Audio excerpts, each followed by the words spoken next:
Wine and Crime contains graphic and explicit content which may not be suitable for some viewers. Viewer discretion is advised. Listening part? Yep. Yeah. You are listening to Wine and Crime, the podcast where three friends chug wine, chat true crime, and unleash their worst Minnesotan accents.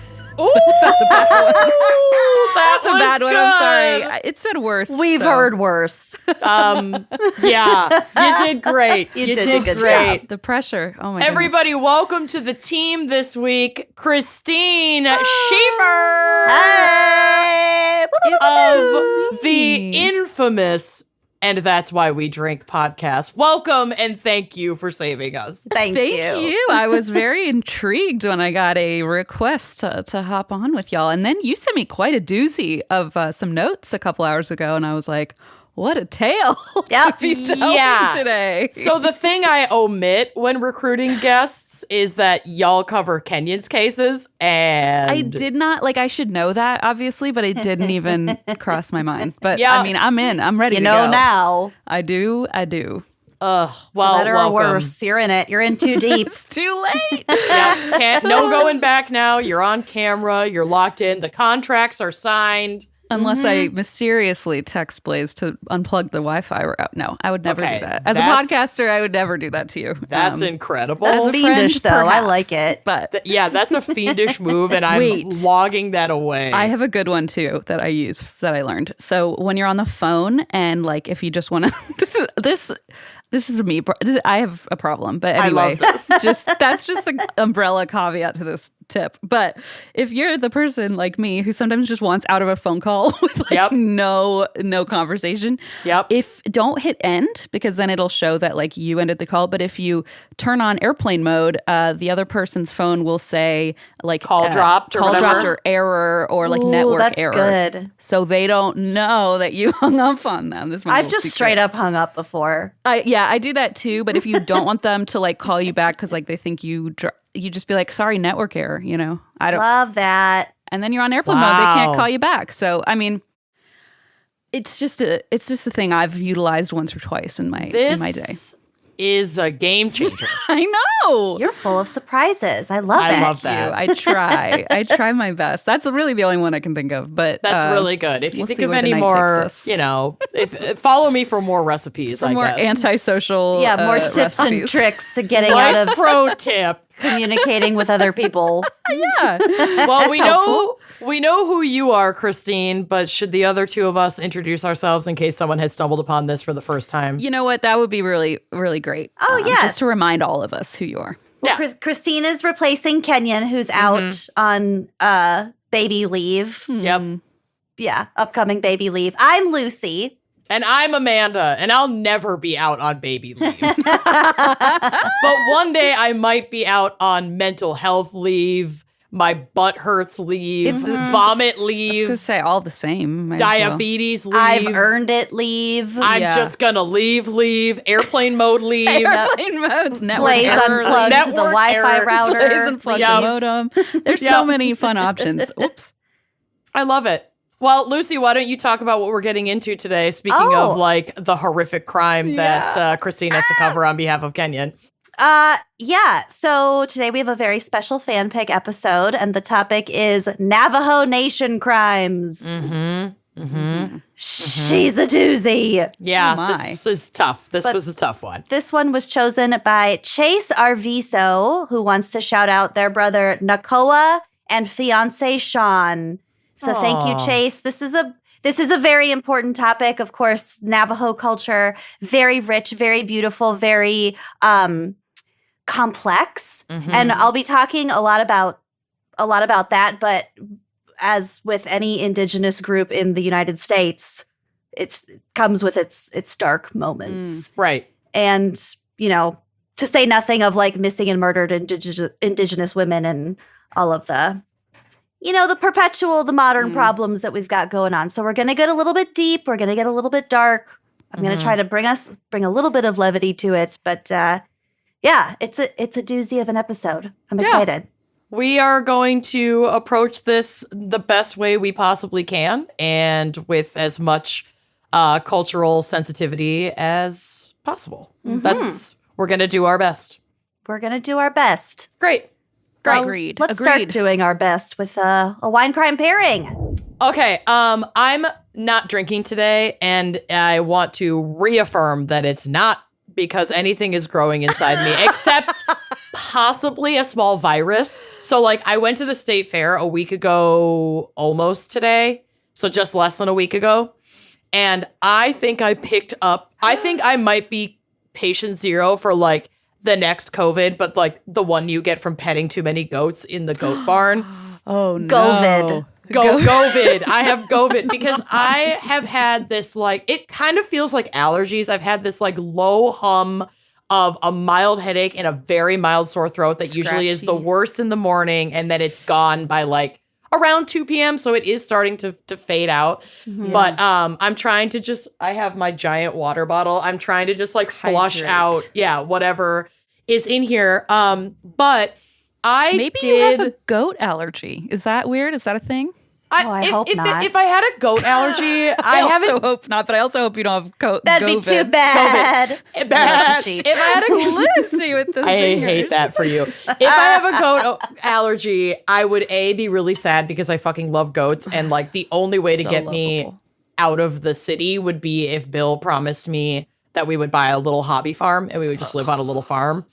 That would be the only way to make me stop being a city girl. But I also don't think that I would still be experiencing this, like, a week later. Yeah. Because I haven't been around a goat. Unless you took one home by mistake. Or oh, my God. Or maybe check your dander. Are you just in the trunk? I don't know. I think I could just, like, replace Callie with a little black goat and Bill would, like, not even notice. She would still tip-tap around. Yeah, he's not a big dog person, so I just don't think he would notice. But anyway. Yeah. I also researched for a while trying to find a wine that was specifically made on a Navajo Nation winery, but I couldn't find one, and I think it's mostly because of the terroir that the Navajo, like the largest Navajo reservation, covers. It's very arid. It's primarily desert. It's very arid climate, so they're not growing wine. Sure. That are growing grapes. That said, I did want to shout out a winery called Nk'Mip, which is spelled Nk'Mip. This is the first indigenous-owned winery in North America. It's located in Canada. Wow. They do ship wine, but only to very specific states. I tried to get it in Minnesota. They are currently not shipping to Minnesota. But what are we thinking about Kentucky? Very unlikely, because Wink doesn't even ship to Kentucky. You have to go over the border to Ohio to your local Walgreens.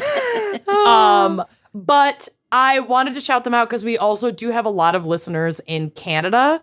So they have a beautiful selection of wines, and I just wanted to read a little bit about their work. So this says, I can't read. This says, at Nk'Mip Cellars, we are the dedicated guardians of a proud legacy.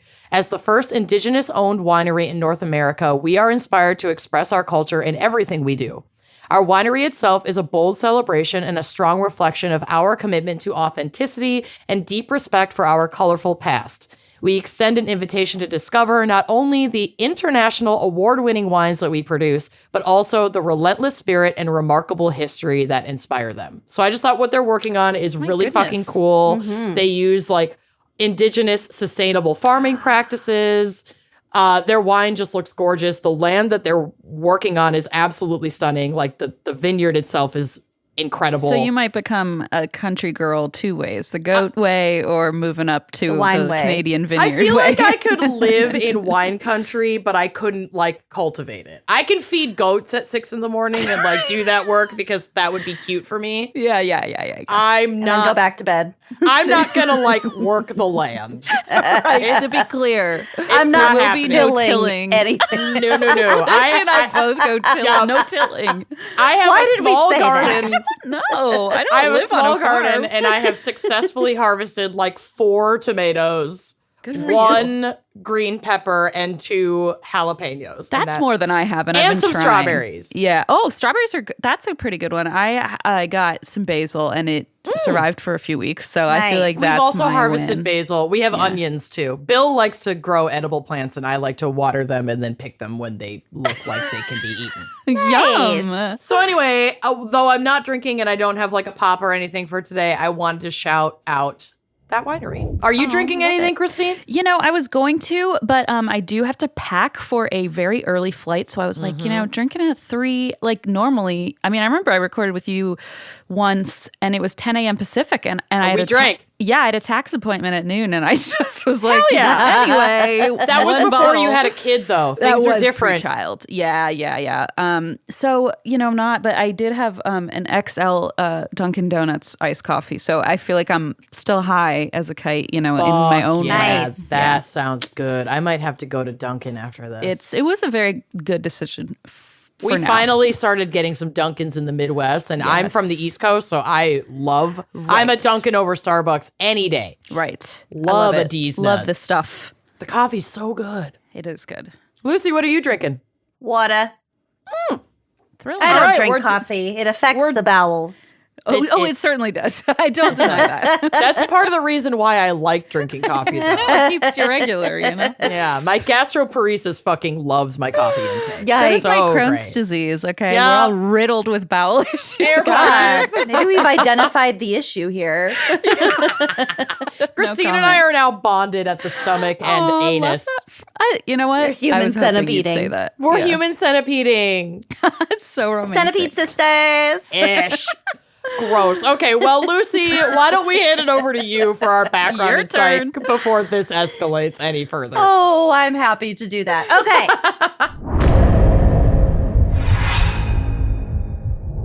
So we have done reservation crimes in the past. That was episode 84, which covered reservations in the U.S. in general. We talked a lot about, like I said, missing and murdered Indigenous women in that episode. I'm sure we'll be talking about it more today. It really can't be talked about enough. kind of a different path in my case. Good. Yeah. But Not to say that talking about missing and murdered Indigenous women is not, crucially important. So Yes. you guys don't know what I'm going to read. Nope. Oh, boy. Okay. Yeah. That's how we do it here, folks. I We kind of looked do at you and not. was like, wow. We don't tell each other. We don't tell each other. We want to This is a be. biggie, a rough one. We Yeah. want to be traumatized in real time. yes. You know what? I do love that for you. maximum for impact. what it's worth, I can get behind that sentiment. Anyway, sorry to Good. interrupt. Just No, just a please little. interrupt. That's what we do here. Well, I'm also Midwest. I'm from Ohio, so the apologizing comes naturally. Yeah. Sorry. It's wine and crime and interrupting and apologizing profusely. Just a cycle. We usually don't apologize for And that. I got it on sale. Oh, yeah. Target. Yeah, no. Oh, yeah. no. Yeah. Okay, so a little piece of vocab for us. Yá'át'ééh. Yá'át'ééh means it's like a greeting. It sort of means hello, but it's not like it's apples. It's not like apples to apples. It kind of means like Apples to oranges. everything on the earth is good. My life is good. I hope your life is good. It's all I like good. that. That's it's like an powerful. expression of Yá'át'ééh. positivity and joy. Yeah. It's as a greeting. It's a friendly, good greeting. I like That's that. great. Yeah. So, Yá'át'ééh, everyone. Yá'át'ééh. Aw, So So the language, I'm not gonna try to pretend that I know how to properly speak Navajo. As Christine said earlier before we started recording, it's one of the most difficult languages That's to why master. it's like the code breaker language. We'll get to Right. the code And breakers. We are we have looked up phonetic pronunciations We really and are did try. doing our absolute best, and we want to honor the language and we want to get it right. So that said, like anyone who speaks Navajo who is listening and has corrections, we welcome them. Please. We usually would say don't add us, but But we like in this very case, much welcome them. Would love to learn. yeah, under these types of circumstances. Yeah, and I don't know if Christine knows this, but for a while I worked as a freelance English language editor for a Navajo culture magazine. I did not know that. So it's called Leading the Way. It's published out of Gallup, New Mexico, which is Wow. Blaze lived in Gallup for a while. Oh, cool. nice. Yeah, he was working, he did a I forget what they're called. He's going to Internship? It's like PA school. They have like a couple months at a time. It's sort of like a residency, but mini ones for PAs. Anyway, so he lived there for a while and did like childbirth and that kind of thing. Did an OBGYN rotation. That's the word. A rotation there. Yeah. Cool. And he just, I would be like working at Disney as an like barely paid intern, and I'd be your assistant. I'd call him, and he's like, "Oh, I delivered like 6 babies today." I'm like, "What? Okay, our lives are very different right now." But we met in the middle. Your job is more important than mine. Yeah, I'm like, cool. I bought a bunch of child actors like their very own Snow White cake.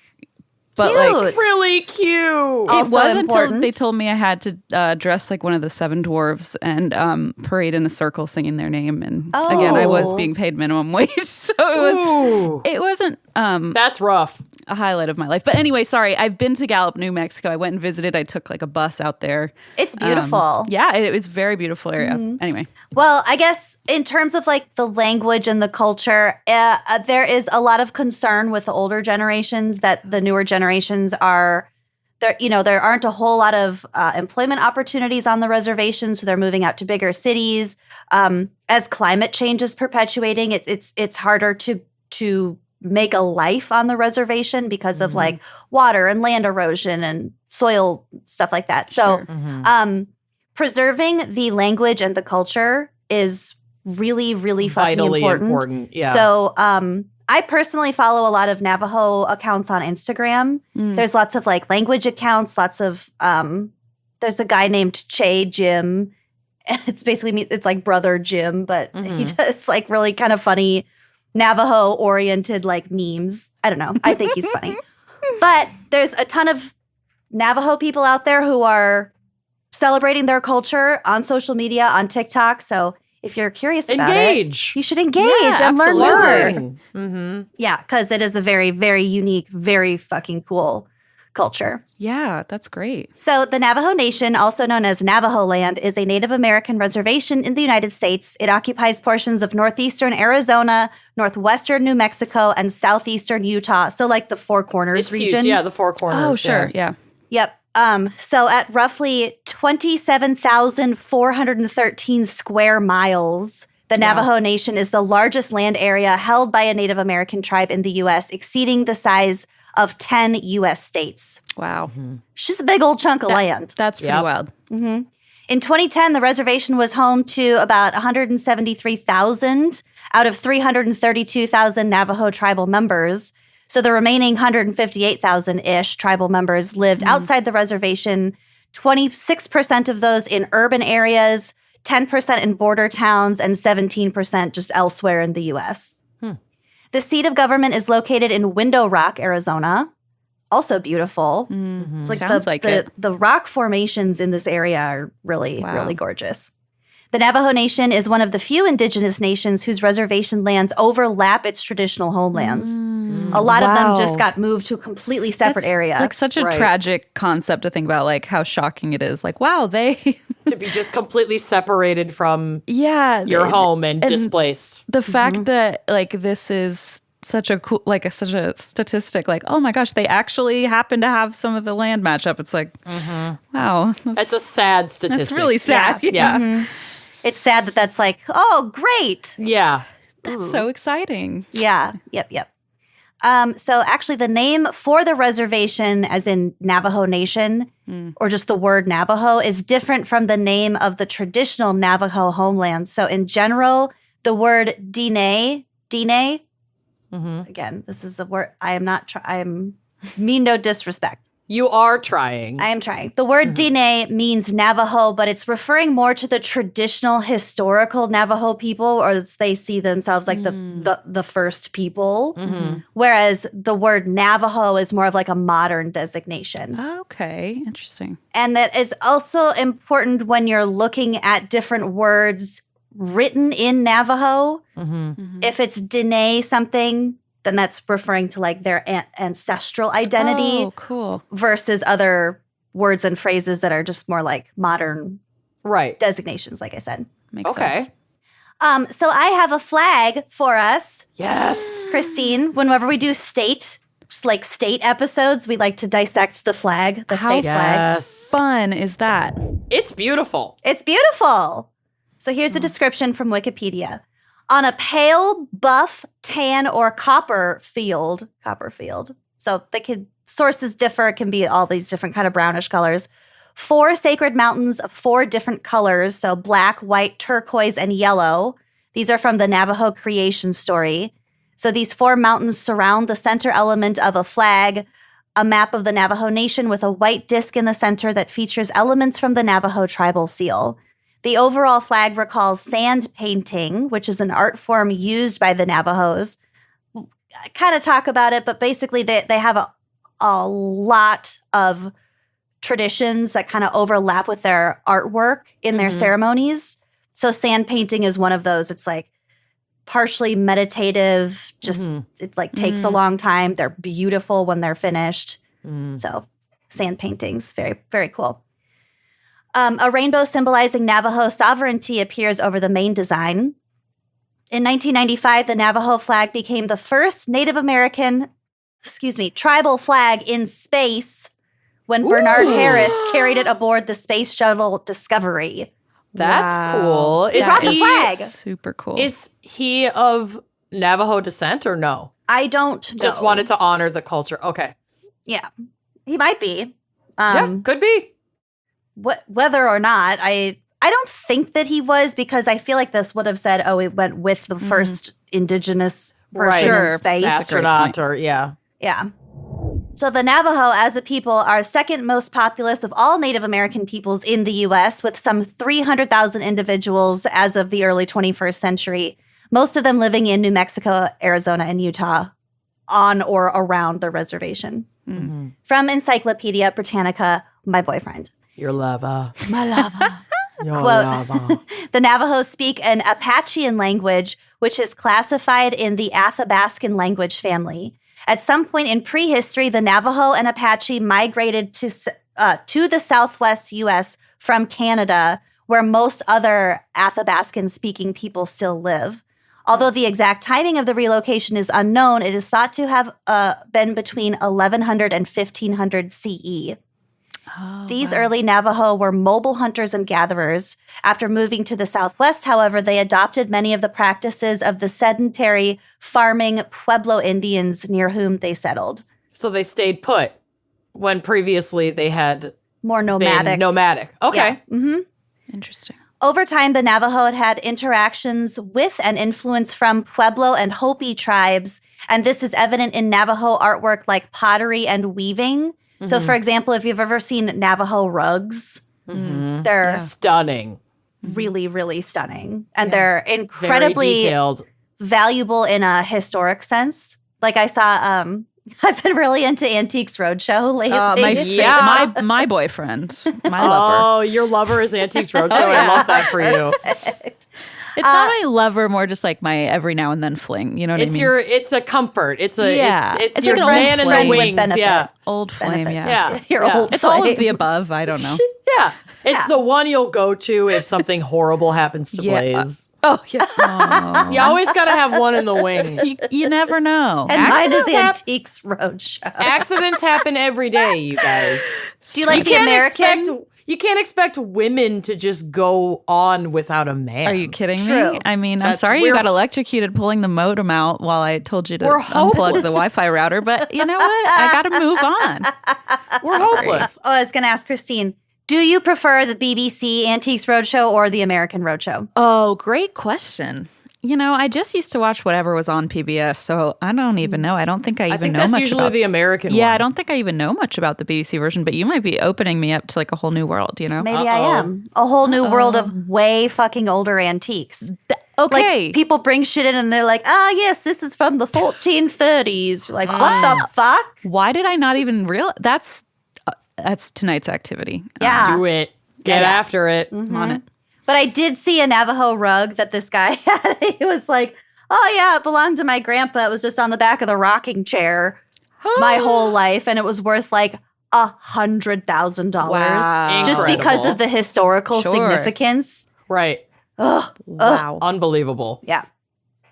So also, like I said, certain elements of Navajo ceremonialism, such as the dry sand painting, are also products of these contacts. I also read that they make a lot of their own like silver jewelry, and they think researchers think that they learned silversmithing from Mexicans. Oh, cool. So like wow.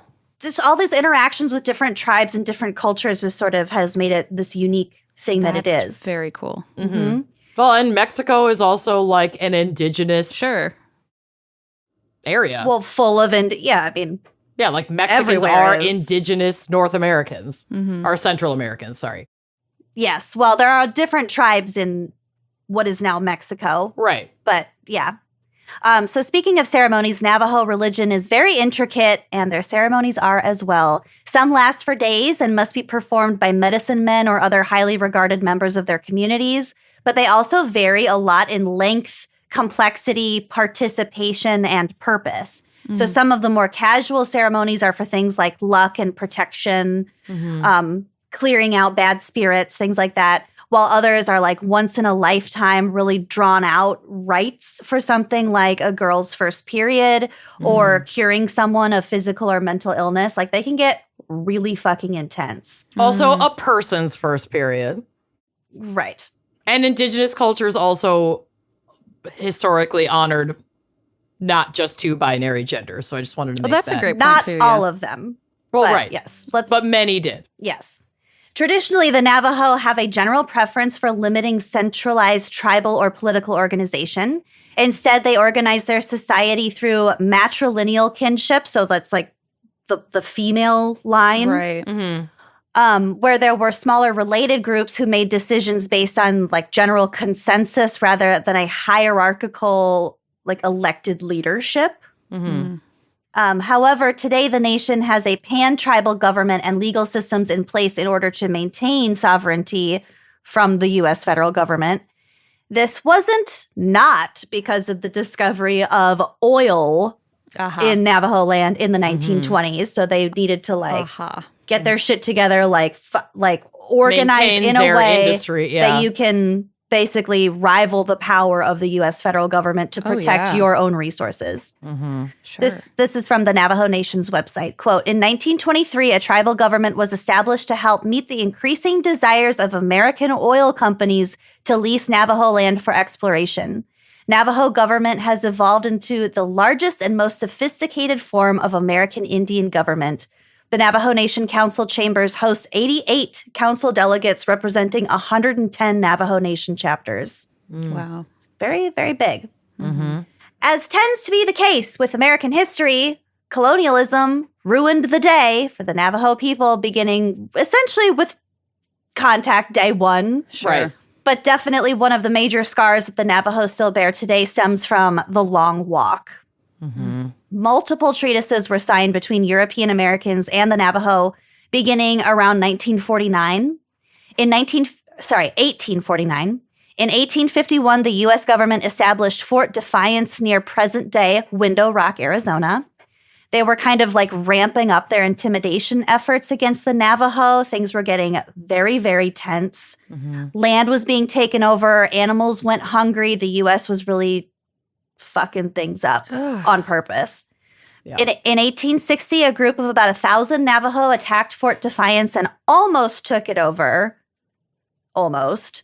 So this fueled distrust, and the U.S. basically made it open season on the Navajo, whether it was outright condoned murder, capturing them and enslaving them, or allowing other tribes and Mexicans to steal their livestock and kind of do whatever the fuck they want. The U.S. government was like, yeah, well, they're not cooperating with us, so Yeah, they're just go for it. They're pitting other oppressed peoples against each That's other. disturbing. Also, these groups, they had been carrying out like raids on each other's communities for a very long time. Sure. So they were just There was it already was just becoming like there was already tension, but now there were just like no It protections. was being like sanctioned almost by Right. the government. exactly. and like those flames were being fanned Yeah, on purpose. Yeah. They're Yep. being weaponized. and like famine and shit didn't help either. Sure. Yeah, as it wouldn't. Yeah. Then came the Civil War. Complicated wartime strategizing, blah, blah, blah. There's a whole lot of back and forth. A lot of treaties were signed. A lot of treaties were broken. It was just fuckery all around. It was basically commanded that the Navajo surrender to the U.S. government or face complete erasure. This direction was taken up by Colonel Kit Carson, who used scorched earth tactics to starve the Navajo out of their homeland and force them to surrender. My God. So this is from Wikipedia. Carson launched his full-scale assault on the Navajo population in January of 1864. He destroyed everything in his path, eradicating the way of life of the Navajo people. Hogans were burned to the ground, livestock were killed off, and irrigated fields were destroyed. Navajos who surrendered were taken to Fort Canby, and those who resisted were murdered. Some Navajos were able to escape Carson's campaign, but were soon forced to surrender due to starvation and the freezing temperatures of the winter months. The Long Walk, so-called Long Walk, started in the beginning of the spring of 1864. Bands of Navajo led by the Army were relocated from their traditional lands in eastern Arizona Territory and western New Mexico Territory to Fort Sumner. This is in the Pecos River Valley. The march was one that was very difficult and pushed many Navajos to their breaking point, including death. The distance itself was cruel, but the fact that they did not receive any aid from the soldiers was devastating. Not every single person was in prime condition to trek 400 miles. Who fucking would be? Yeah. Many began the walk exhausted and malnourished. Others were not properly clothed and were not in the least prepared for such a long journey. Neither sympathy nor remorse were given to the Navajos. They were never informed as to where they were going, why they were being relocated, or how long it would take to get there. On one account passed through generations within the Navajos shows the attitude of the U.S. Army as follows, quote, "It was said that those ancestors were on the long walk with their daughter, who was pregnant and about to give birth. The daughter got tired and weak and couldn't keep up with the others or go further because of her condition. So my ancestors asked the army to hold up for a while and let the woman give birth, but the soldiers wouldn't do it. They forced my people to move on, saying that they were getting behind the others. The soldier told the parents that they had to leave their daughter behind. Your daughter isn't going to survive anyway. Sooner or later, she's going to die," they said in their own language. "Go ahead," the daughter said to her parents. "Things might come out all right with me."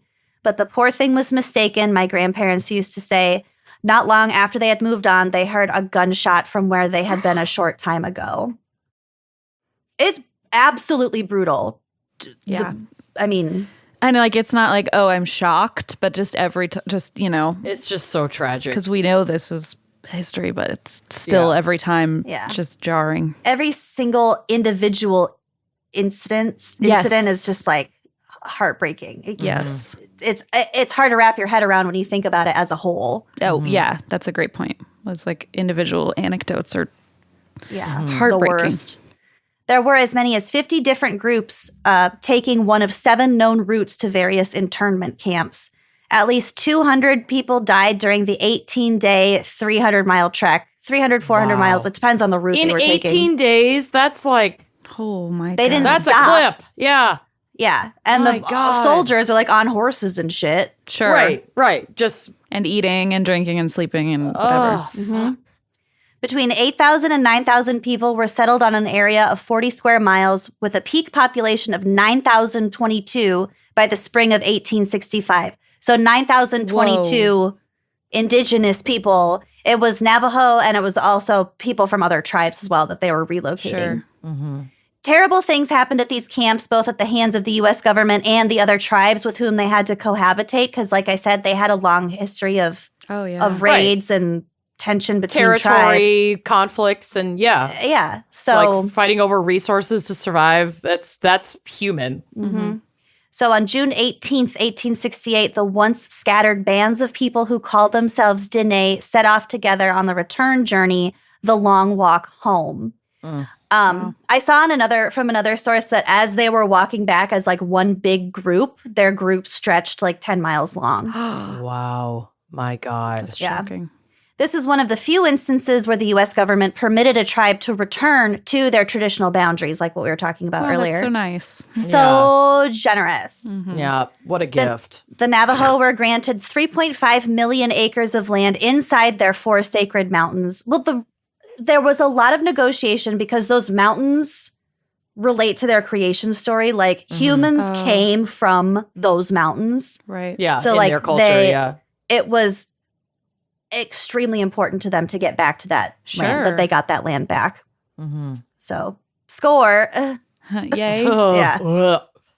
The Navajo also became a more cohesive tribe after the Long Walk and were able to successfully increase the size of their reservation since then to over 16 million acres. They started with 3.5 and they grew it to over 16 million acres. Wow.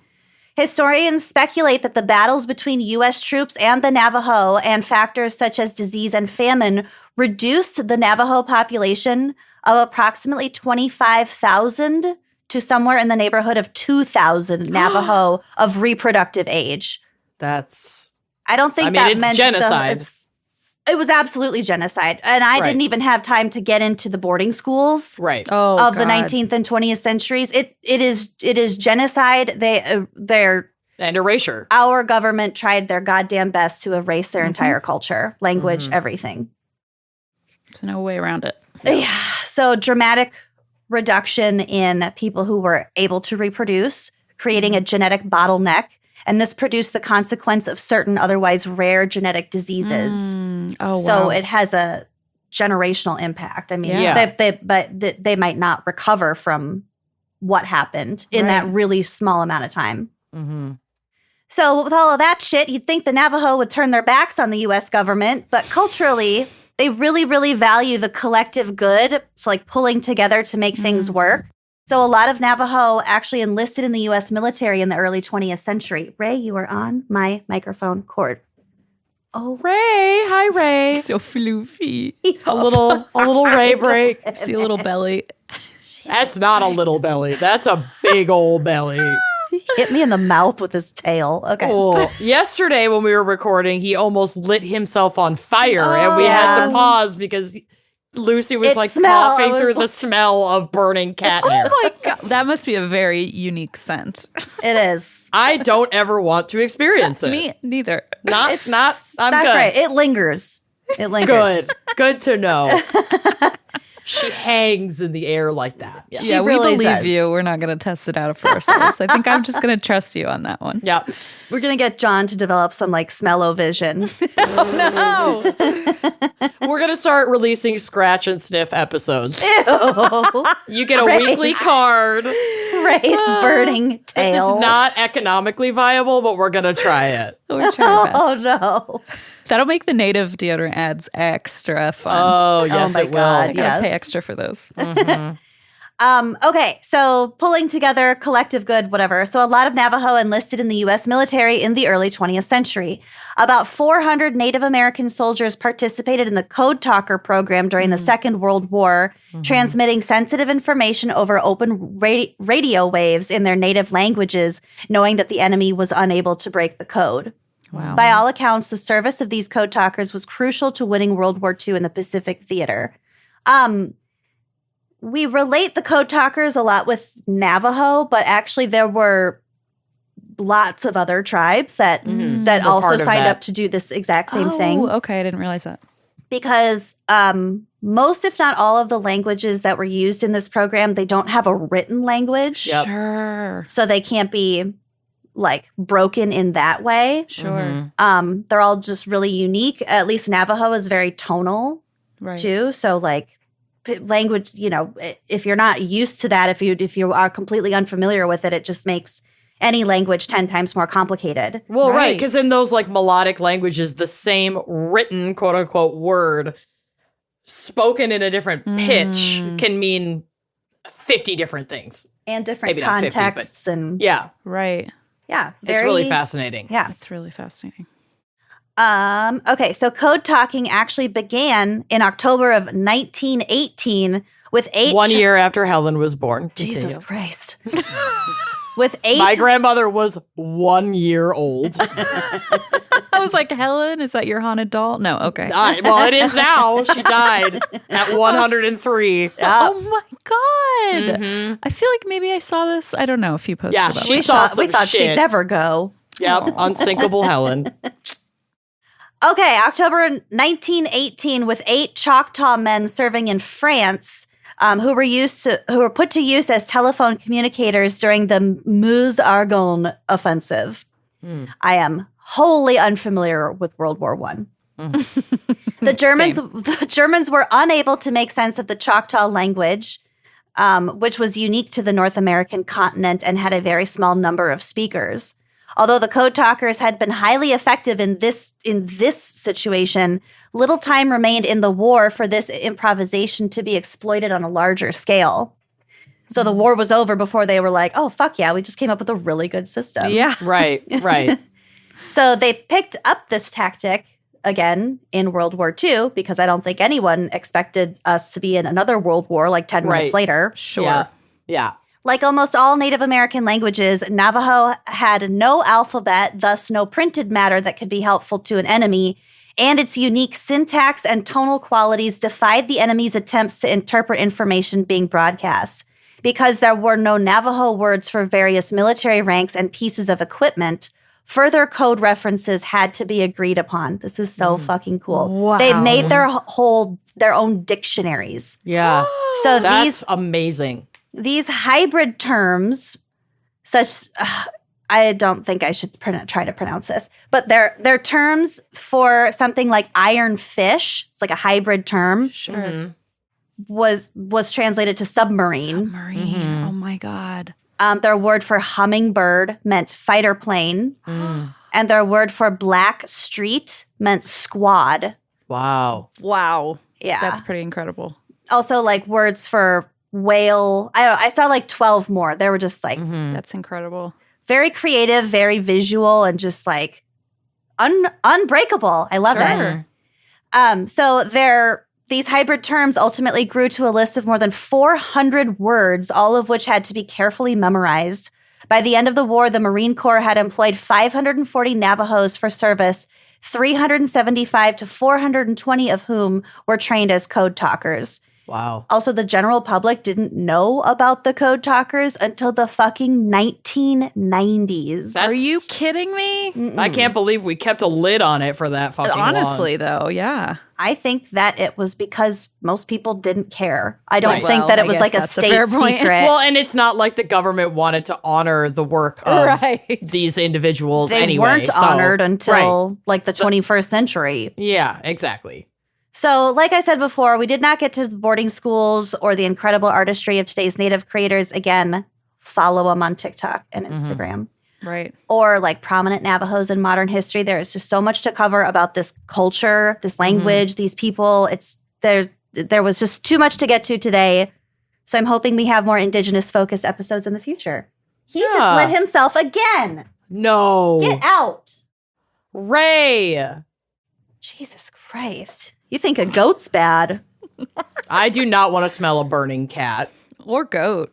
or Really? goat. Anyway, that's my segment. Wow. Nicely Well done. done. Thanks. I hope it was a little, I didn't want to just focus on bad shit. Oh no, we'll get to the tragedies, Yeah. I'm Okay. sure. I love the context. Mm-hmm.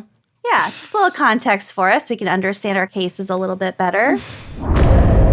Christine, are you ready to carry the depressing mantle of Kenyon's case? Yeah, I mean, you did pick the right. I guess if you're going to pick somebody, it better be a true crime podcaster because It's true. It's not like I'm sitting here like totally blown Shocked. away or shocked right. that these things happen. I did open the notes and go, oh dear. This was actually the fan pick case. Thank you, So thank you to the fans. fan picker. So appreciative You know of who you. to blame. But I'm going to try my best here as far as there are some pronunciations and things, which, again, like I did try to look up, but it's just so... And then who do you trust on the internet? I don't know. So Trust we're gonna- no one on the Trust no internet. one on the internet is the answer to that question. So we're going to try our best here. Okay. When I first read through the notes, I didn't know you guys don't know the notes. So I was like... No idea. I was like, wow, they are really trusting me with this tail. Okay, so you know what? Just unplug your router if you're like, this is a lot. Airplane mode activate. Network error. I have my finger hovering over it. Oh, your call just dropped. Weird. It's the weirdest thing. I can just hang up the cast at any moment. The computer lid just starts like closing. You're like, I'm sorry, I'm losing you. I don't know. I'm going through a tunnel. Oh no! I'm on a desktop. I can't close my computer. Oh well, you can if you try hard enough. But You're right. Just throw it off your desk. Do this. Tip it over. Okay, folks, enough bandying about. Let me Enough trying to avoid starting this case. Procrastination. Yep. We're gonna get into it. So. This story takes place in Shiprock. I don't know if Lucy knows anything about it or Amanda does, but I've been there. You have? Oh, cool. I actually never heard of it, but is a town with a population of around 8,000 people located in the Navajo Nation. The town itself, the name of it, I'm going to try, Yá'át'ééh, which means tall leader in the Navajo language. Fun fact. And the name Shiprock comes from a massive volcanic rock formation in the nearby desert known as the Shiprock Pinnacle, which 19th century explorers believed looked like a clipper ship. So Cool. they came up with the clever name of Shiprock. Got it. I'm going to look up pictures. Yeah, I bet it's pretty. I haven't put any in the folder. So I got it. thank you. Oh, it does kind of look like a ship. I love it. cool. It's like A protrusion. Yeah. a protrusion. Your classic protrusion. Yeah. A classic protrusion. If I've ever seen a protrusion, this is it, you know. And the rock formation itself is a sacred site for the Navajo, and they refer to it as Tsebitai, which translates to rock with wings, which I think is really, really beautiful too. So on May 2nd, 2016, so we're really rushing up to modern day here, when school let out for the day in Shiprock, 12-year-old Gracelyn Mike set off to walk from school with her two younger siblings, whose names were Ashlyn and Ian. Ashlyn was 11 years old and Ian was 9. So right off the bat, this is going to be a rough one. I'm just going to put it out there. Right Great. off the bat, we're using past tense, and that's that's a sign. Yeah.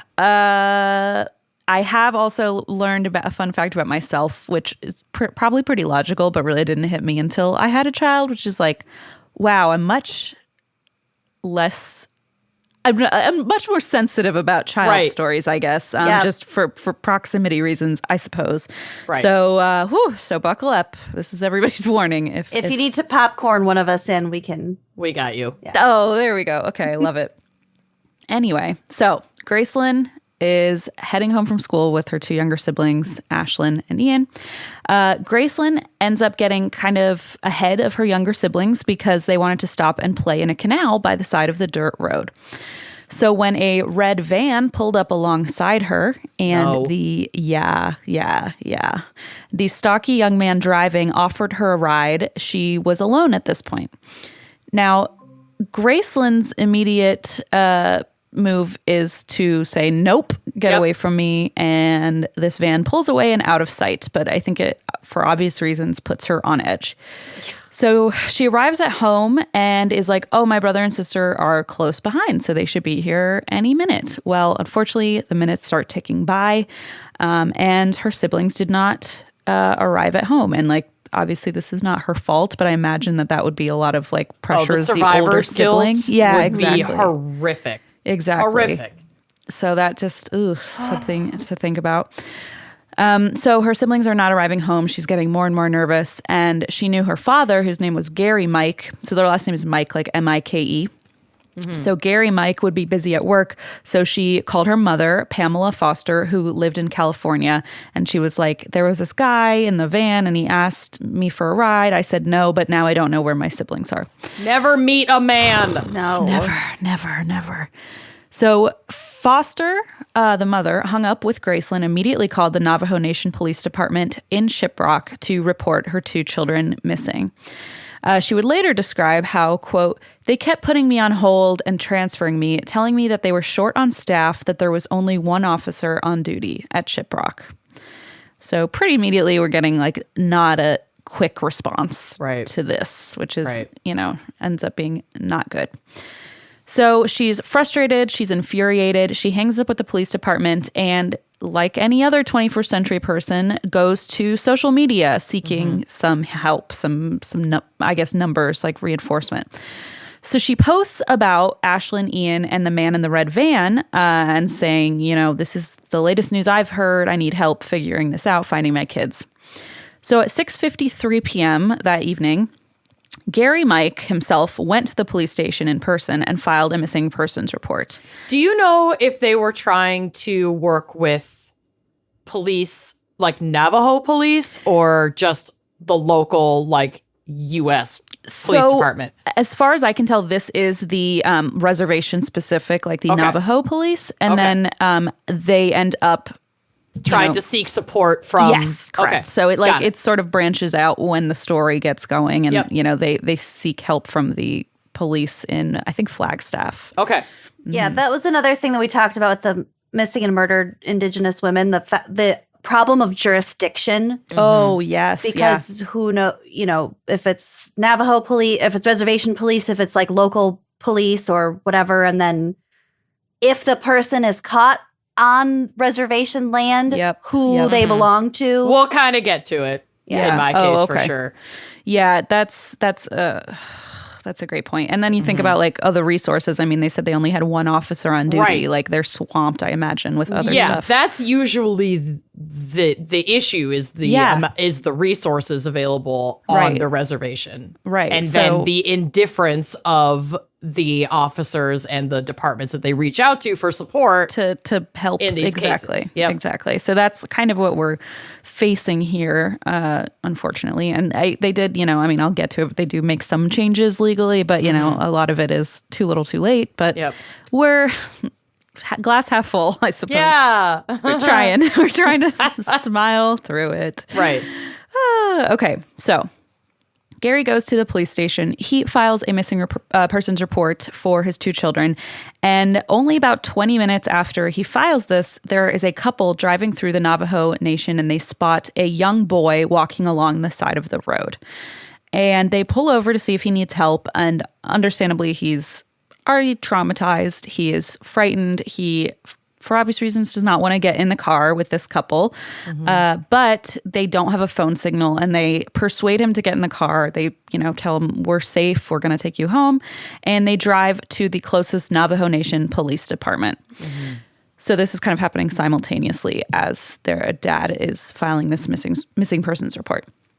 So Ian, the boy, he's back and he's safe, and he tells police that he and Ashlyn had accepted a ride from the man in the van because she had hurt her foot while they were playing at the side of the road and couldn't really walk. And so this person took advantage of that vulnerability and convinced them to get in the car and take a ride. So the 2 were in the car, and they realize pretty quickly that they are not being driven in the direction of their home, nightmare, but instead into the desert toward Shiprock Pinnacle. Oh my God. Yeah. It's a very big, open, desolate area. Yes, the thought of driving away from your family home and people and into the desert is terrifying. So the man drove them to a secluded location. This is a toughie. Okay. He drove her to a secluded location, and then he took Ashlyn into the desert. He raped her, and then he took a tire iron and bludgeoned her before returning to the van, obviously without her, leaving her there, and ordering Ian to get out, and then just drove away. Oh my God. Just left them both there. And Ian, a little backstory, so before he was discovered by the couple, he had walked for miles alone through the desert searching for somebody to help his sister.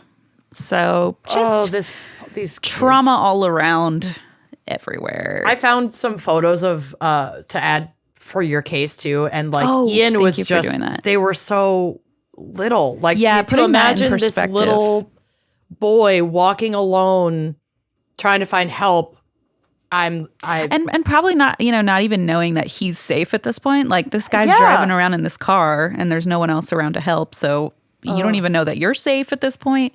Oh my God, they are so little. They're just little precious babies. I just can't even, like, I'm getting emotional looking at these pictures of them. Oh no. Mm-hmm. Oh no. Yep. Yeah. So, and that, as horribly tragic as that is, does also kind of make the story that much more, I don't know. Like, I feel like I always have a hard time looking up photos, but it's like, well, that's part of it. Yep. Mm-hmm. So, yeah, very, very, pretty immediately tragic. So he, thankfully was rescued by a couple who was caring and kind and safe, even though I think it probably took a lot for him to get in the car after the first time in a car. Mm-hmm. So he is thankfully taken home and rescued, and then, tells everybody about what happened to his sister. Mm-hmm. So a manhunt was launched in Navajo Nation based on the kind of vague recollection of this little boy who had to try and lead them in the right direction. And so they tried to follow the path he laid out and see if they could find any sign of either this attacker or the girl. Mm-hmm. So around 8 p.m. that evening, Pamela Foster, the mother, her cousin, whose name was Maybelline Buck, called the police department I said Flagstaff, which is not even in New Mexico, is it? It's in Arizona. That's in Arizona, but that's okay. I don't know what I'm doing here. The geography is not my strong suit. You're doing great. I meant, let's see, I have the name here. Hold on. Farmington is what I meant. Got it. Like, one could argue they do start with the same letter, but... Yeah. They do start with the same letter. Thank you. I agree. We support this. Thank you. So Farmington, New Mexico. So Maybelline calls the police there and says, have you seen this story about my missing, I guess, nieces, nephews? Right. She says, my cousin just posted on Facebook that her kids were kidnapped, and I want to make sure that you know about this from the Navajo PD. And she explains, they found my nephew. He escaped from the van. They still have my niece. This is like pressing and urgent. Yeah. And the police dispatcher in Farmington says, we have not heard anything about this kidnapping. So once again, a blow to this case of, they're just losing time left and right. Communicate. Yes, exactly. So Buck, the cousin, then decided to go to the Farmington Police Department in person, where she was told that a search team was ready to go, but they needed to wait for official approval from the Navajo Nation because it's a jurisdiction issue. So basically exactly what Lucy was saying. So in the meantime, word that Ashlyn was still missing, this is a very 21st century story, like I said, was going viral on, Facebook. So people were sharing this, trying to get the word out there. So that was happening, unsurprisingly, a lot quicker than all the red tape and stuff that was going on at the police department. So this is going viral. Friends and family members are sharing this, and it's getting out to the further community. And pretty soon, friends and family members assembled these kind of like search parties. Yeah, like ragtag search, like last minute search party situation. Someone has to do fucking someone something. has to. The community is just doing the best they can. Exactly. If like no one else is hitting the ground running, I mean, what are you going to do? Mm-hmm. So they assemble these like ad hoc search parties, and they combed the area near Shiprock Pinnacle where Ian remembered being driven. And after the sunset, Gary Mike, the father, didn't even go home. He walked through the desert with his cell phone flashlight, just looking for his daughter. So Ashlyn's family continued to call the Farmington Police Department, demanding to know why, now that they do have the communication and know that she's missing, have not released an Amber Alert for Ashlyn. Yeah, because now you fucking know. Yeah, there's no excuse she's anymore. What, 11? Yeah. 12? 11, yeah. There's no... the fucking Amber Alert out. Excuse. It goes to everybody's phone. It's That's what it's there for. Exactly. What's like the benefit of not participating in that? You're not saving any points by not putting it out. There's not like a limited number. They're not trying to benefit necessarily from not doing it. They just don't care. They just don't care. Yeah. That's a much clearer way to look at it. Exactly. Mm-hmm. So, they keep calling and they keep pressing and saying, why has an Amber Alert not been issued for Ashlyn? And it turned out later, it was revealed that the Navajo Nation Police Department hadn't requested the Amber Alert until 9:07 p.m. And again, because of this jurisdiction thing, the police department outside of town was like, well, we couldn't do anything. And so it's just this jumble of things going wrong all at once. I hate it. It's terrible. I mean, it's hopeless from the start. So even further complicating the process, Amber Alerts are typically initiated by state police. And again, this is a jurisdiction thing, so they couldn't necessarily press the button or do whatever they do. Well, the Navajo Nation had to request it. So it doesn't even sound like they have the capacity to issue an Amber Alert on their own. Yeah, that's a great point. I hadn't thought of that either. I guess because it's a state process, they have to put in, it's almost like an extra step. It sounds like. Yeah, I'm not sure how that works. That's a great point. Yeah, and I don't know. I'm just picking apart the way that is written. It sounds like they don't have access to the button. Yeah, whatever the fucking button is. There's probably only one button. Sure, yeah. So the Navajo Nation had requested the alert from the FBI, who had passed the request on to the National Center for Missing and Exploited Children, who then contacted the New Mexico State Police, who finally launched the Amber Alert process. So it is like a state there's a issue process, yeah. It goes through a chain of command. Quite a long one, it sounds like. Which, I gotta say, I do understand making sure that we're getting everything it's like checks accurate. And balances. Everybody's looking at because you lose your kid in a grocery store and you're freaking out for 10 minutes and you can't just all of a sudden issue an Amber Alert and then you find them looking at the bouncy balls on that one end cap. I get Always. it. Or Ashley and I used to do, hiding in the center of the racks of clothing, those circular racks of clothing. Oh my God. Yeah, we used to scare the shit out of my mom. My sister used to run away like that all the time. My mom had to put bells on her shoes.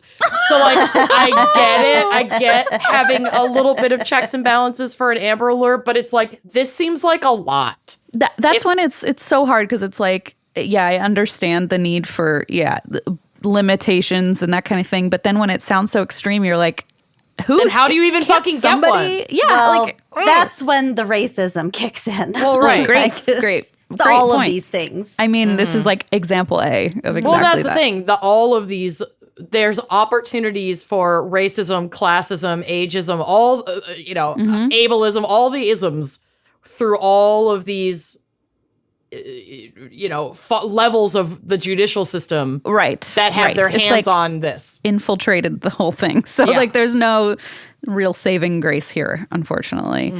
So by the time the Amber Alert request had actually been made and had also made its way through these various agencies, the chain of command, the alert didn't end up going out until 2:30 a.m., which was 8 hours after Gary Mike had initially filed that missing persons report, which is also right around the same time when Ian was found and even gave direction and explained what had happened. So at that point, they were already getting answers that they needed to do something.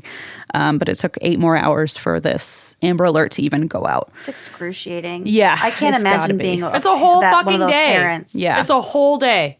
Yeah. And going out at 1 a.m.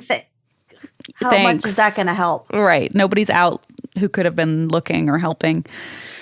So the difficulty of this Amber Alert process had been a known problem for actually quite some time. And in 2006, what had happened is the Department of Justice had launched an initiative called Amber Alert in Indian Country, through which the Navajo Nation had received $330,000 in federal grant money to set up a dedicated Amber Alert program. I guess get their own button for the Amber Alert. Yeah, they need their own button. Exactly. Right. If they're going to have the jurisdiction there, then, they should have access to that. And then they were also able to dedicate or appoint a police captain as the Amber Alert coordinator. But then you think that you would have thought this part through. When the police captain retired, there was nobody to be the coordinator, and they just didn't appoint somebody. So it was sort of the program just fell apart because it was hinged on this one old guy who retired. Oh my God, Department of Justice. Oh my God. It's come on. It's nobody thought about that when they hired him and he was 60 and they were like, oh, okay, well, we're going to have to look for somebody new in a few years. Jesus. I guess maybe you're not 60 when you're retiring from the police. I imagine you're much younger than that. But Yeah, so they just kind of didn't think that part through. And this is fucking so egregious. I know. Okay. Balls it is were egregious. dropped. Yeah. Yep. No balls were caught anywhere. Yep. And so when the captain retired, nobody was appointed and the program fell apart. And half the grant money was actually returned to the federal government because they were no longer using it for the intended purposes. Don't give it back. It's like, Oh my God. yeah, it's painful. It's painful. Don't give it back. Okay. Yes. So that is how that's basically the context of this whole Amber Alert, circus. That's the context. That's what had happened. Clusterfuck is, term. I think that's the official word, according to your boyfriend, the Encyclopedia Britannica. Yeah. So ultimately, Ashlyn's body was found, unfortunately, by a search party of her own family members. Jesus. It's got to be that thing. I mean, I've heard people describe it as like, you want to find something and you also don't want to find something if you're, in this position, which I think it's never been more true than in this case. Yeah. So her family found her body 11 a.m. the day after her disappearance. She was found near a dirt road about 6 miles south of Shiprock Pinnacle. And later that day, this is where things start to go even more off the rails. There were about half a dozen men from the Native American church in town who attended a ceremony in a sweat lodge to pray for Ashlyn. And one of the men in the lodge was 27-year-old Tom Begay. They always return or want to be part of the search party. It's such a thing. It's like a sick compulsion. It's so sit down, weird. go away. What are you doing? Yeah. It's sick. And to know, can you imagine, family members, people close to her are there, and you're, in their midst? I mean, Everyone's so wrong. grieving. They assume that you're grieving also. You gotta be, sad. So Begay himself, his name's Tom Begay, it's sort of like Bengay without the end. So I don't know if I'm saying that right, but I'm hoping. It's Begay. Begay, okay. So Begay had become a member of the church after a church member had discovered he and his younger brother living in a filthy trailer and surviving on pretty much breakfast cereal. Unfortunately, both of them, here we go with cycles, had been severely abused as children. And when their parents died, they were essentially left to fend for themselves with very few real world skills, very few resources, and then obviously just the history of being abused while you were being quote unquote parented. So it's a cycle of trauma. This man experienced a lot of trauma and that helped form the person he became. Exactly. That's how it fucking works. It's just tragic. So he is at this ceremony, and about halfway through the ceremony, the church members begin to hear shouting coming from outside. So they exit the sweat lodge to find a line of police cars and officers pointing guns at them, which has got to be alarming when you're in a sacred space and and praying. So they see this sight, and it turns out that an anonymous tipster had called in to report that they had seen a red van matching the description of the one Ashlyn had gotten into. He drove to the sweat lodge? At the church, at the sweat lodge. Yes! In the car he used to abduct these children. And by the way, not just a silver Toyota, a red van. Yeah. Hello. Oh my God. It's the literal sore thumb of cars. Unbelievable. Just parked it right, it right in front of him. Also, thank you, Tom. I want to say, bad idea, but in this case, I guess I'm thankful for that. Yeah. For that you one essentially small turned thing. yourself in. Yeah. Yeah. So he drives this red van to the church. Somebody tips off the police, and they arrive to arrest the owner, Tom Begay. Mm-hmm. So upon interrogation, Begay confessed to abducting both of the Mike children, driving them to a remote location. He admitted to raping Ashlyn and hitting her with a tire iron. He said he did that because he was ashamed and didn't want anyone to know what he had done.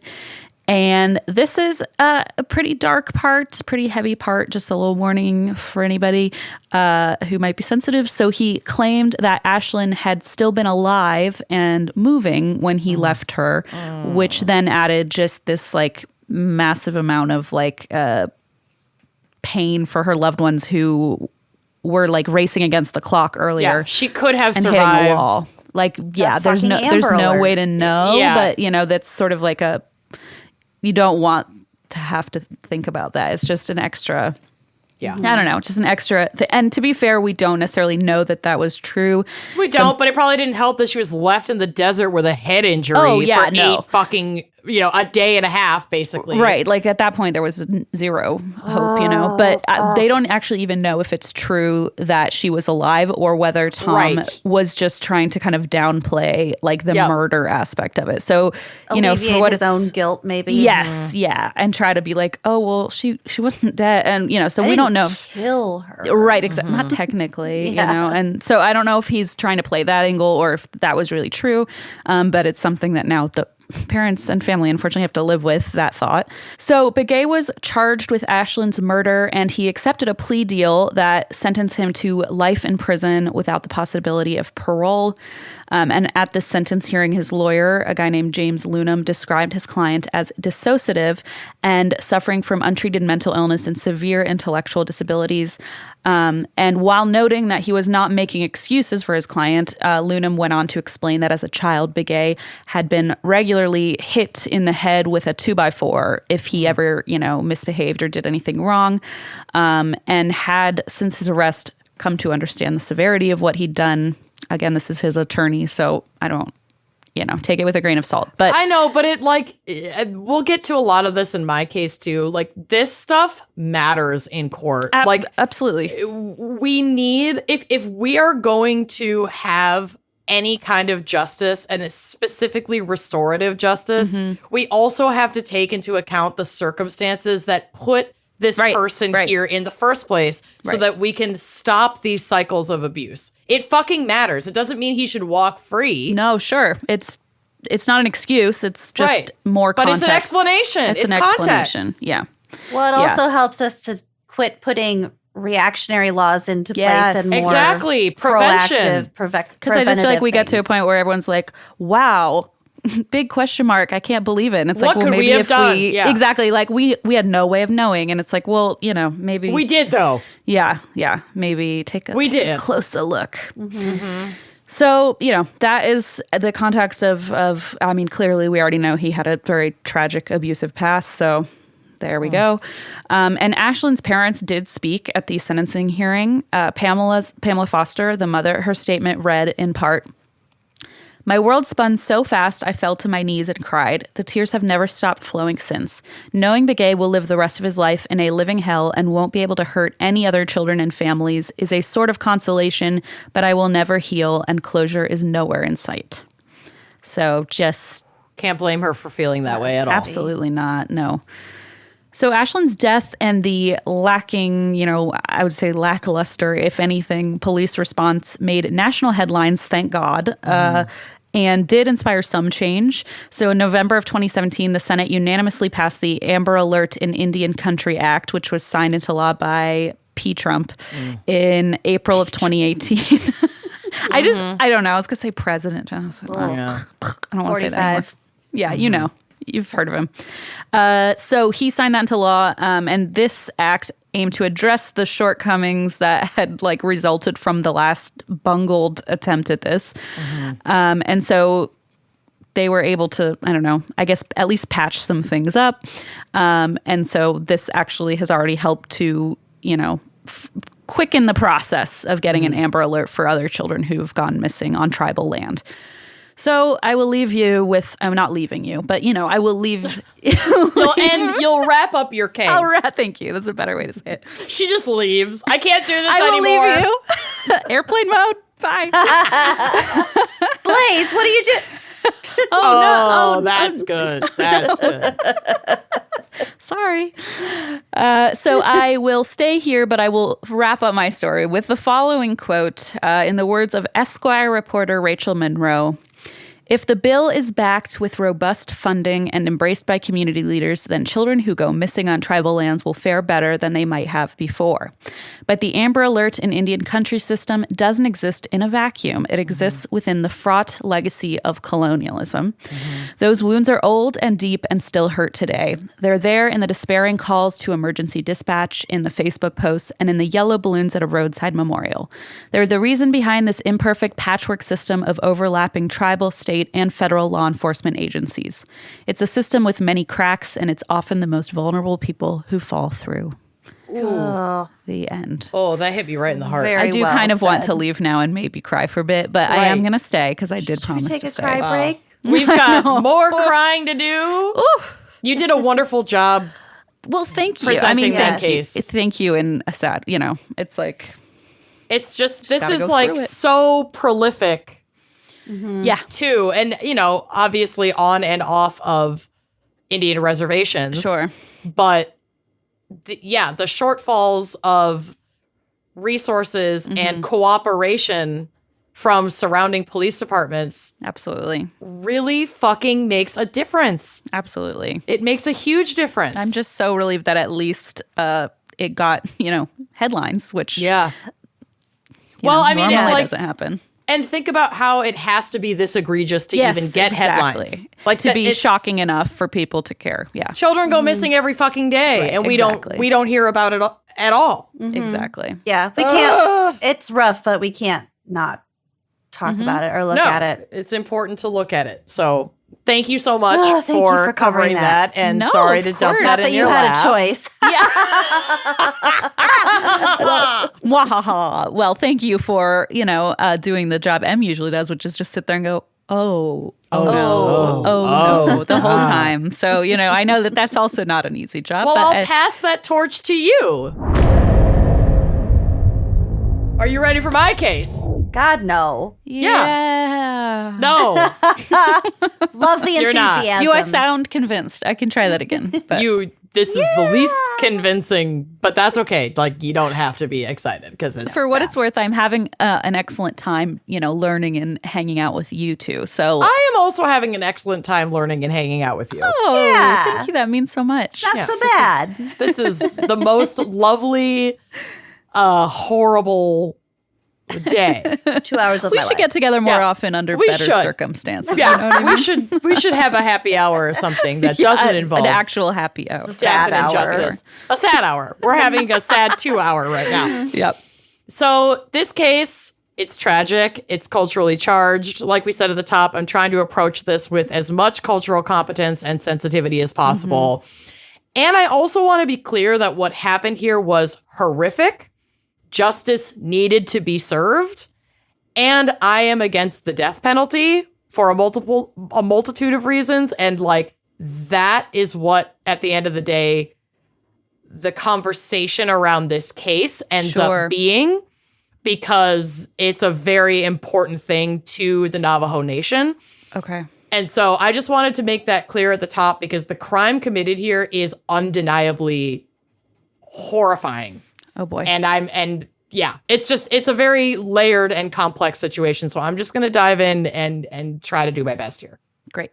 So Lesmond Mitchell was born on September 17th, 1981 in Fort Defiance, Arizona.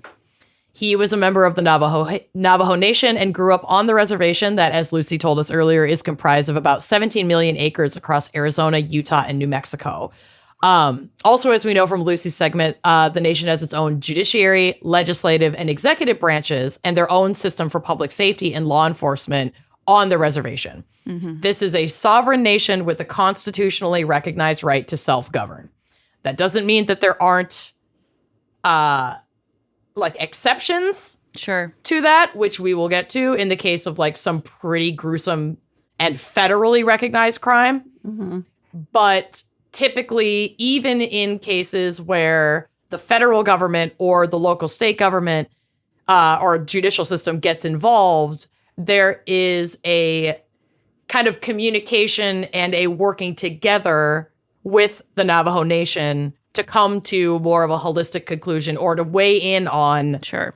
at least the sentencing. Yeah. right. That makes sense. Collaborative. Collaborative. If they can't be completely tried and sentenced and serve on the reservation itself. Right. So Lesmond's upbringing was riddled with abuse and crises of identity. He was a mixed race young man of Navajo, Marshall Islands, and white descent. He didn't feel truly Navajo like his friends and neighbors growing up on the reservation.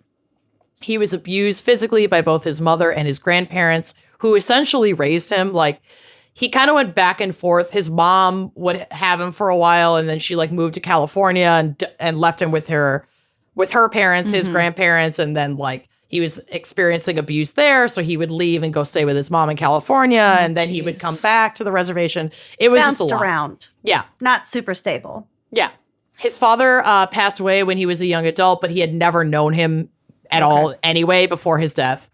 This is a quote from aninjusticemag.com. Quote, his grandfather, George, would often tell him he was a product of rape, and his grandmother, Bobby Joe, would slam his head against the oven if he didn't clean it to her liking. Oh, my God. Yeah. Lesman's history is long history of trauma first began early, in the first grade to be exact. He was beaten profusely with a variety of objects, including broom handles, appliance parts, and a ruler. He recalled one particularly searing instance in which his grandmother beat him at random while he was listening to music in his bed. Jeez. He told a psychiatrist that he only felt safe when his grandmother went to sleep. Oh, God. Yeah. So he had a really Brutal. He had a really tough start. Yeah. He struggled in grade school and would go, like I said, back and forth between living with his mother in California and his grandparents on the reservation in Arizona. He struggled with speaking the Navajo language because he was not raised speaking it when he was with his mother. But they spoke, his grandparents would speak Navajo and English. So he just didn't have a fully. That's gotta be really hard to be in that position. Right. So he didn't have like a fully immersive Navajo language childhood experience. Right. And then kids at school on the reservation, as well as teachers, would bully or remark to him about his inability to speak the Navajo language, which they would primarily use at school on the reservation. Okay. So his grades often suffered, and as young as 6th grade, he began experimenting with drugs and alcohol to cope. And this was the beginning of what set him on a very, very, very dangerous course. Sure. So by the time Mitchell was in high school, he began using LSD, crack cocaine, and methamphetamine, as well as upping his alcohol consumption to the point of intoxication, all weekend to distract himself from the rampant abuse that he faced at home. Right. Wow. But despite his substance use, his grades improved in high school, and he even got involved in football and student council. He became student council president his senior year at Rough Rock Community School. Excuse me. His coach, a guy named Marty Conrad, once remarked, quote, Lesman Mitchell was a potential college academic and an athletic star. If only he had parents who had cared about him and guided him. My goodness. It's really sad how much the environment in which you are raised has a lot to do with the outcome of your life. That's just that's how it works. It's the same thing of it's not an excuse. It's not but it does offer it does not a excuse, lot of it does not factor. excuse what Clarity, this man does, but it offers context, and his drug use is a big part of this, and we'll get to it. So he did graduate with honors in 2000 and even gave a speech at his school's grad ceremony, but he would not be bound for college as his addiction had already taken over his life. Wow. So just a few months after his graduation, Lesman went on an absolute bender with drugs and alcohol. And we're talking hard drugs. Right. He's he doing was meth. in high school. Yeah. So he was awake for days, and one psychiatrist determined in their evaluation that he was in a drug-induced and sleep deprivation-induced psychosis. Yeah, like a break. Yeah. Yep. Sleep deprivation and what it does to your brain is so fucking gnarly. It's scary. It's bad. It's really bad. Yeah. So he and a friend, and I'm just going to put a blanket trigger warning on this because it is... I always say this, that it's one of the worst things I've ever had to talk about, but I always find a way to up myself, so here we go. Great. So he and a friend, a 16-year-old classmate named Johnny Orsinger, solicited a ride on October 28th, 2001, while they were at a gas station. And the woman they got a ride from was a 63-year-old woman named Alice Slim, who had her 9-year-old granddaughter Tiffany in the car with her. The two were also part of the Navajo Nation, and they were on their way to visit a traditional Navajo medicine person when they offered the ride to these boys, these hitchhikers. Shortly after leaving the gas station, the boys demanded Alice pull over and proceeded to stab her 33 times, killing her. Oh, God. They put her body in the trunk of her GMC truck and took the wheel of the vehicle themselves, driving with Tiffany in the back seat to a remote location about 40 miles into the Chusca Mountains of Arizona. Holy shit. How old is the granddaughter? Oh, 9. 9. She's 9. God. They parked and pulled Alice's body out of the truck, and this is really, really, really awful, so I'm just going to try to get through it, and I am so sorry. Okay, so they demanded Tiffany get out of the truck, and Lesmond ordered her to, quote, lay down and die, like in the dirt.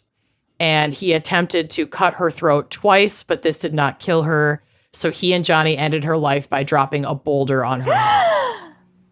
Oh my God. Yeah. It's What the fuck? They were completely off their fucking rocker. And they did something unimaginably awful. Oh, God. They then drove Alice's truck to a gas station in Lupton, Arizona, and robbed the place at gunpoint, leaving the store with $300 in cash. Then they drove to a remote area with a plastic container of gasoline, doused the truck, and set it on fire, hoping to destroy evidence. Sure. They were not successful. Nice try. Yeah. The truck was recovered, and it had some like ash and like it was like partially burned, but it had plenty of evidence left. Yeah, I feel like that never really works. You're as not well. going to People. burn evidence. You're It just fucking doesn't not. work. No. Yeah. And yeah. like works. the shell of a burned truck like is evidence in and of itself. Yeah. I don't know what you're trying to accomplish. We just, I mean, it's not worth it. no, not going to happen. I mean, don't do the crime in the first place. Right. Let's not get there to begin with, but. So this crime was considered one of the cruelest acts ever committed on native land in the 21st century, and how the federal government swooped in and broke treaty law made things even worse for the already mourning Navajo community. So Lesmond was apprehended by the FBI on November 4th, about a week after the murders, October 4th. About a week after the murders. No, November 4th, because it happened on October 28th. I'm sorry. How did the FBI get wind of all of this? We'll get to it. Okay. So this was about a week after the murders, after the Navajo Nation officers had executed a search warrant of his home and found Alice's cell phone and 2 butterfly knives still with trace amounts of blood, matching the wounds and DNA on Alice and her granddaughter. Okay. So basically what happened was, the Navajo police had like already been looking into this because this was a murder case. They like have to alert the FBI. Navajo police in this area had their own SWAT team. They had to coordinate with the FBI to do this raid, and then the FBI arrests him. Got it. Okay. I believe the FBI arrested both of them, but we're focusing on Lesmond for the rest of this case because of his sentencing. Okay. He complied with the police and even brought officers to the death site the next day. This is, again, a quote from the aninjusticemag.com. Quote, here, prosecutors say Mitchell admitted to the entire thing, Lesmond Mitchell. Mm-hmm. However, Mitchell's attorneys would later argue that his inculpatory statements shouldn't have been admissible in court, probably because of his like drug use and his state of psychosis. Judge Stephen Reinhart criticized FBI agents who, quote, acknowledged that they were aware that taking a suspect into tribal custody would mean that he would not be entitled to certain federal rights, such as the right to appointed counsel and the right to a prompt arraignment. So he was like in tribal custody when he was showing them where the death site was. Okay. But the FBI was also involved, but like he didn't need to be read like Miranda rights. Oh, sure. Because he was in tribal custody. So they kind of like piggybacked off of it to get information that then would be used against him in a federal trial. I see. Okay. He was held and interrogated for 25 days without an attorney. Whoa. Yeah. And again, we don't need to feel bad for this guy.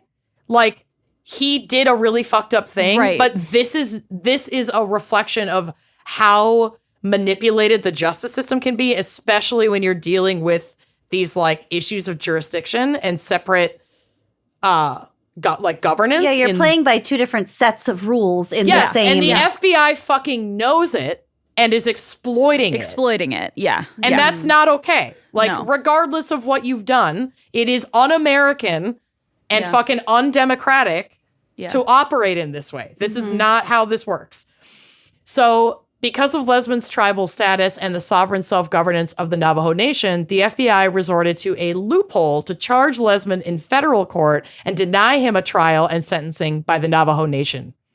It's crucial to point out here that the Navajo Nation does not seek or support the death penalty in their court system because it goes against their culture and their traditions, while the federal government does seek the death penalty. They love it. They love in many cases. Yeah. So what was the loophole? I will tell you. Under the Major Crimes Act of 1885, federal criminal jurisdiction is provided over certain enumerated crimes if the defendant and victim are both tribal members and the crime took place on native land. So this is from equaljusticeinitiative.org. Quote, under the Major Crimes Act of 1885, the federal government has exclusive criminal jurisdiction over serious felonies committed on tribal land by tribal members, like this case. But the death penalty is prohibited for crimes on tribal land prosecuted under the Major Crimes Act, unless the affected tribe has decided to allow it. Oh. So, yes, it's under federal jurisdiction, but the Navajo Nation in this case is supposed to say, Like sign yes, off on he it. can be tried in federal court, I see. but only if we take the death penalty off the table, or they could say, yeah, go ahead. Okay, I see. This is referred to as the tribal option. So the Navajo Nation opposes capital punishment on cultural and religious grounds, and like many tribes, it has never opted into the federal death penalty. Yeah. After Mr. Mitchell's arrest, the tribe held public hearings to decide whether to support the death penalty in this case. Members of the victim's family expressed opposition to the death penalty, and Marlene Sims, the victim's daughter, and mother, so daughter of Alice and mother of Tiffany, Terrible. asked prosecutors to seek a life without parole sentence. The Navajo Nation ultimately objected to the death penalty in letters to the U.S. Attorney of Arizona, who agreed not to seek capital punishment on a state level. Uh-oh. But the Justice Department, the federal Justice Department, found a way around the tribal option. Federal Dude, it's not up to prosecutors... you. That's the thing. Like it's not case Just by to be case. able to If kill you him. set a structure, right? That's it. Like, life imprisonment, they were on board. They were like, yes, this man did something fucking awful. The family even. Like Yes. Yeah. Ugh. The woman who was the daughter and the mother. A victim Yes. twice over. Yeah. Federal prosecutors charged Mr. Mitchell with carjacking resulting in death, which is a charge that does not fall under the Major Crimes Act and was therefore not subject to the tribal Are option. you kidding me? Yep. It's a loophole. They just happen to not include that like very specific thing. Wow. Are you fucking kidding me? No, and this happened in what, 2000? Like, this is very, very recent in the grand scheme of things. And it gets worse. So Lesman was tried in Phoenix, Arizona, more than 200 miles from the Navajo Reservation. He was found guilty on all charges and sentenced to death. Federal prosecutors had actively worked to keep any Native people off of the jury and stoked bias against the indigenous community during the trial. Quote, as a result, Lesman was convicted by a jury of 11 white persons and only one Navajo individual. Important fact. I'm sorry. If the charge was carjacking resulting in a death, why is the death penalty even on the table for that type of a crime? I'm not sure, because I think there were multiple charges that included like first degree murder, and like that the death was designated as a first degree murder. As a Murder sentence that was for the that. result of a carjacking. It's just a way for them to get a fucking loophole. I'm sure Really there just wasn't like even in you the said, paperwork. They just made it up. just to Just to kill him. And like, you know, they sat around being like, somebody How come up with do we get around this? Come up with something clever to like game the system that we created. Exactly. Wow, that is egregious. It's really disturbing. Yeah. It's really disturbing. And I mean, this is like an important reminder that when we talk about racism in the justice system and racism in the government, it is literally life or death for specifically Black and brown people. Yeah. And the lengths that a white system and white supremacy will go to eradicate Black and brown people, this is one of those fucking things. And the fact that they can just do it. It's like, oh, we'll find a loophole. Like, I'm not worried about it. It's a loophole. They can Because the only law they're really fucking with is their treaty Tribal law. Yeah. Tribal law with the Well, Navajo. They yeah. don't give a fuck. treaties and agreements that have never meant shit in the past. Exactly. Like, where has there when ever has that been ever stopped anybody? accountability? Exactly, for breaking, for like the federal government or whatever, breaking treaty agreements. Yeah. It just doesn't exist. No. So important factors regarding Lesman's upbringing and substance use disorder were barely mentioned at all at trial, including the psychiatric analysis that determined he was in the midst of a drug-induced and sleep deprivation-induced psychotic break at the time of the murders. Yeah, you think that would be relevant, but okay. Right. And again, not necessarily to say that this man should not be in prison forever. He should be in prison forever. Totally, He is yeah. a danger to society. Yeah. But you can't just omit all of these important contextual factors because you want to fucking kill him. You want to federally execute You just want the him. easiest way to execute Exactly. him. After repeatedly denying his rights. Right. Right. So Lesman Mitchell sat on death row for 17 years while the presidents in office at that time had maintained a moratorium on federal executions. That is until 2020, when after He Who Must Not Be Named had taken office in 2016. Do you remember, like, toward the end of his term at like the end of 2019 Should killing a bunch of people. and into 2020, there was like this rash of executions that he signed off on. I Well- remember that. Leading into 2020, why not? Just, Yep. I think he knew he was going to lose, so he just wanted to. Yep. So again, from Equal Justice Initiative, quote, the National Congress of American Indians, 13 tribal governments, and Native Americans across the country joined the Navajo Nation President Jonathan Nez in asking President Donald Trump to commute Mr. Mitchell's death sentence. Not release him, just not execute him. Because it's part of their cultural belief Because it's system. culturally- Not like, yep. because we feel sorry for him or he didn't do it. Like, that's Exactly. irrelevant. Quote, Mr. Mitchell's death sentence deeply offends the tribal sovereignty of the Navajo Nation, as well as the values of many Native American people, said a letter to the president signed by more than 230 members from across 90 U.S. tribes. Wow. He should not be executed. We understand the daughter and mother of both victims attested and strongly opposed the death penalty in Mr. Mitchell's case and specifically requested the U.S. attorney not seek it. The Navajo Nation and the family of the victims have not changed their position. The Justice Department plans to make Mr. Mitchell the first Native American in modern history to be executed by the U.S. government by a crime committed against another Native American on tribal land, Right. despite the tribe's objections. American Indian advocates have pointed to the stark contrast between the government's effort to kill the only Native American under a federal death sentence and recent progress in recognizing the deep historical and ongoing racial injustices inflicted on Native Americans. Because again, they're making this plea in 2020 when Donald Trump is like, I'm going to fucking sign off on all these executions. And we just had this sort of like national racial reckoning in the wake of George Floyd. And there was this huge conversation about how we're treating not only Black Americans and descendants of enslaved Africans, but also Indigenous Americans. Sure. So this continues on to say, just last month, the Supreme Court reaffirmed the sovereignty of tribal nations in a widely heralded decision. The United States is taking stock of its history of racial injustice, including the many traumas perpetrated against American Indians. This was written by Navajo leader Carl Slater in the New York Times. So to carry out Lesman Mitchell's execution, despite the profound infringement on tribal sovereignty that this case represents, would be a grave injustice. Yeah. Yeah. But on July 14th, 2020, the Supreme Court gave the Trump administration, the green light to resume federal executions. And despite the Navajo Nation's pleas to then President Trump, Lesman Mitchell was executed on August 26, 2020. Like literally right before the fucking election. It was his like one of his last acts. No words. I mean, sick. So in the spirit of restorative justice, which is a cultural concept held by the Navajo Nation and many other, tribal nations and many people. Many people individually, right. Alice Slim's grandson wrote Lesman a letter before his death. And in it, he wrote, quote, I forgive you and I love you. I want to be your friend. I will be your cheerleader like God is our cheerleader.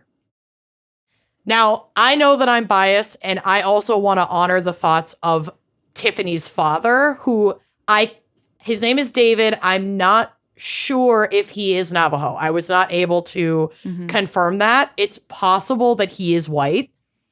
but I am not going to make any assumptions on this man's race.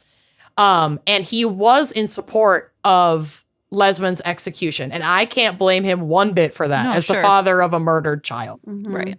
He said in a statement after Lesman's death, quote, "If it had not been for the Trump administration, I do not think I would have ever received justice or a sense of finality. I have waited 19 years to get justice for my daughter, Tiffany. I will never get Tiffany back, but I hope that this will bring some closure." God. He's entitled to those feelings. Those feelings are totally valid. But guess what? He doesn't have the power to rewrite the laws willy-nilly. Exactly. That's the difference. Yeah, like the U.S. federal government. Right, apparently. So, and as for Johnny Orsinger, he had killed twice before this incident. He was 16. He was 16. He'd killed, I think it was Holy like shit. right in the same time. He'd killed 2 men in an armed robbery Oh, no. Jesus Christ. and then was part of this incident. Ugh. As far as I know, not given the death penalty, sentenced to life in prison without parole. Right. And Lesman Mitchell remains the only Native American person to be federally executed in the 21st century. That's pretty shocking. Jesus Christ.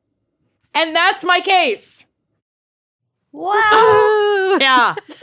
It's just like the complexity and the lengths to which we will go to further undermine and oppress these sovereign nations and communities is so important for us to sit with and fucking do something about. Mm-hmm. Yeah, I mean, I kind of do appreciate that the stories today went from like Lucy explaining like the early days, not early days in there, but early days of us arriving. And, right. Yeah, exactly. Ding dong. Yeah. So I like that it went from that to, I don't know, more modern day and just the parallels of like Modern problems. things aren't still super great. It's like very much the same. It's just shrouded in a more subtle and legal grounds. More bureaucracy, really. Yeah, to continue 100%. to erase and quite literally execute sovereign indigenous people. That's disturbing. So Jesus. I don't know. I just think stories like this are so important. And I know we've talked about this around, racism in general.